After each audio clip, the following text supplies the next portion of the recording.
Who comes to mind when you think of a philosopher? Is it someone who's rich and powerful and strong?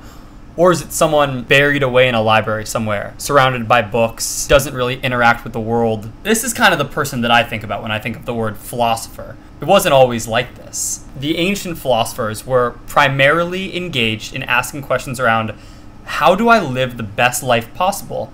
What's the philosophy, worldview, mode of being that allows me to be the best version of myself and, live the best life I possibly can? These are questions that are important to me. When we see big philosophy books that are like 700 pages long, is 700 pages worth of information on some obscure question relating to free will essential to establishing a solid philosophy on how to live a great life? I'm not so sure. In my opinion, philosophy is bullshit when it's not implementable. And it is not bullshit if it helps you lead a better life. One question we can ask ourselves, what has philosophy actually done for us over the last 2,500 years? Well, we need to do a quick history lesson. So there's many different ancient philosophies, but for this, we're going to focus on the birth of Western philosophy with Socrates and Plato and Aristotle in ancient Greece about 500 years before Christ was born, before year zero. This was a very interesting point in time where we were beginning to establish ideas around a democracy and ethics, or, how to be a good person. These philosophers emphasized discourse, self-examination, critical thinking, all things that I think everyone kind of believes in. Then we had the Enlightenment, which was around the 16th or 17th century. We had philosophers like Immanuel Kant, Voltaire, John Locke, all who really emphasized the idea and use of reason to understand the world. And remember, for context, this is after coming out of the quote-unquote Dark Ages between maybe 500 and 1500 in Europe, where really religion was the only philosophy in a lot of ways. And lastly, I wanted to touch on existentialism and the search and creation of meaning. Kierkegaard, Nietzsche, Camus, Jean-Paul Sartre.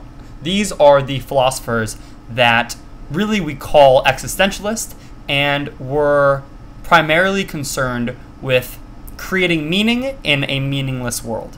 Nietzsche said God is dead and we have killed him, basically coming out of this 1800 year period of devout religion after Christianity and the birth of the major religions.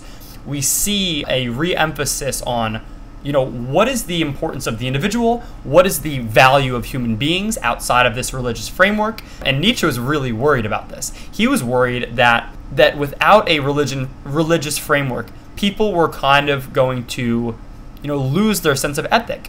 And we can think about how this played out in the early 20th century with both world wars, the Soviet Union basically imprisoning its entire population, the rise of Mao. Could these things have happened with a religious framework dominating kind of popular culture?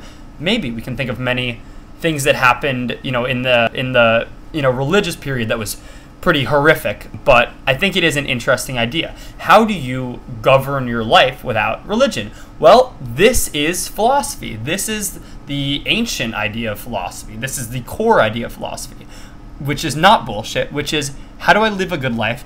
How do I contribute to the world? That's what philosophy is all about. So in that sense, in the sense which it is implementable, in the sense which it, makes a better world, it's not bullshit.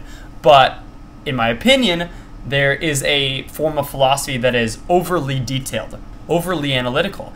And to me, I can only remember so many things. So it's like, in Kant's Critique of Pure Reason, maybe that is a really important work for understanding, how we view the world. He has a line in there, and it goes something like, we see the world through time-tinted and causation-tinted glasses, which has always stuck with me. It's like the world we see is kind of filtered for what we need to see.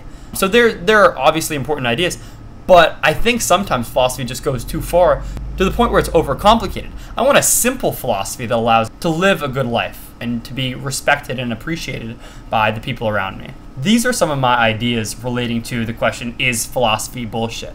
I think it's a very interesting question. I've kind of just, taken this time to explore my thoughts, and hopefully you guys found it interesting. And yeah, I would love to keep making more videos like this. So if you don't mind, or if you could like and subscribe and do all that stuff, it would be so meaningful and, you know, impactful for me. I'm trying to do this YouTube thing really badly. I really want this to work. I love discussing and interpreting and trying to, you know, promote important ideas around philosophy, around self-improvement, around, you know, how to start your own business. These are all things that are really interesting to me, and I think YouTube could be kind of the best platform to do it. I want to start a community of like-minded people that are interested in all those things I just mentioned. So if that's you, stick around, because I got a lot more coming, and I'm not going to stop till it works. So I guess you're going to be seeing a lot more of me. Thanks for listening today, and I hope you're well. Cheers.